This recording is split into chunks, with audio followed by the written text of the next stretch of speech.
Need a repair? We offer a free diagnostic. We pick up and deliver right to your door, no calls, no hassle. We send you an estimate before fixing anything, and only proceed if you approve it. Convenient, transparent, and professional. Link in bio/description. To begin the motor replacement on your Dyson SV26, you will need the following tools: a T10 Torx screwdriver, a flathead screwdriver, and a pair of tweezers. Ensure your vacuum is unplugged to avoid any electrical hazards. Start by removing the dust canister. Press the release button and lift it away from the main body.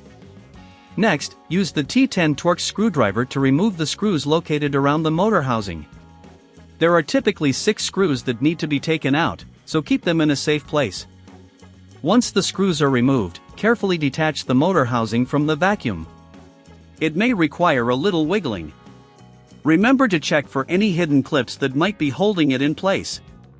After that, you should see the motor assembly. Before proceeding to remove the motor, take a moment to clean the internal area with a dry cloth. This prevents dust and debris from entering the new motor. If you don't have the tools or prefer assistance, remember we offer pickup and delivery at your home, ensuring you won't have to worry about transportation. Now, using the flathead screwdriver, gently pry the motor out of its housing. Be careful with the wiring connections, you don't want to damage them. Disconnect the wires by pulling them gently and ensure you note their positions for reinstallation. Next, take your new motor and align it carefully with the connectors. Reconnect the wires as per your notes.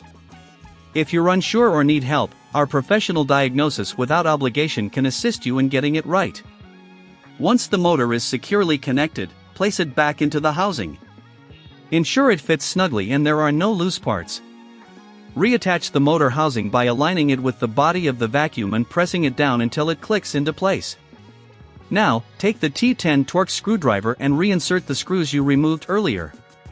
Be sure to tighten them sufficiently but not too much, as over-tightening can damage the casing.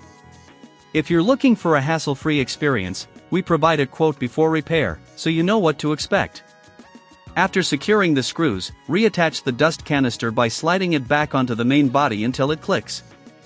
Finally, give your Dyson SV26 a quick inspection to ensure everything is in place and secure. Congratulations! You have successfully changed the motor on your Dyson SV26. If you encounter any issues or feel uncertain at any point, don't hesitate to reach out for professional help.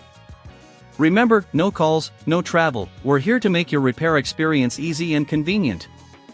Need a repair? We offer a free diagnostic.